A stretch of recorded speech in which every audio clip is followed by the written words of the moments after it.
নমস্কার বন্ধুরা, সবাইকে গুড মর্নিং। এখন বাজে 9টা। আর আজকে আমি তোমাদের সঙ্গে আর একটা জিনিস শেয়ার করবো, যেটা হচ্ছে আমি আবার মুরগি কিনেছি। জানো তো, আগের যে ছোটো ছোটো মুরগিগুলো ছিল সেগুলো তো বাঁচাতে পারিনি, কারণ আমি জানি না কীভাবে পুষতে হয় না পুষতে হয়। তো এবারে অনেক বড় বড় মুরগি কিনেছি। চলো তোমাদেরকে দেখাই কোথায় আছে আর কত বড় বড় মুরগি। এই যে বন্ধুরা, এই দেখো, আমি দুটো মুরগি কিনেছি, একটা ছেলে আর একটা মেয়ে। এরা নাকি ডিম দেবে।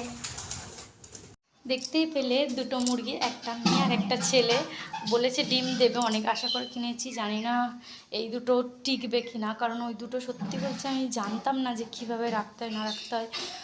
ওই কারণেই আমি মুরগিগুলোকে রাখতে পারিনি, নষ্ট সব ঠান্ডাতে মরে গেছে। এবারে বড় বড় কিনেছি, দেখি কি হয়। আর আজকে একাদশী, আমি একাদশী করেছি। তোমরা কারা কারা একাদশী করো? আর হয়তো অনেকে করতে চাইছো, কিন্তু ভয় লাগছে যে না, করব না, এখন কেন করব, বয়স হলে। আমার মনে হয় করা উচিত, কারণ একাদশীটা খুব কঠিনও না।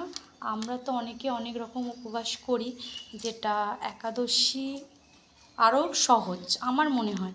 তো টাটা।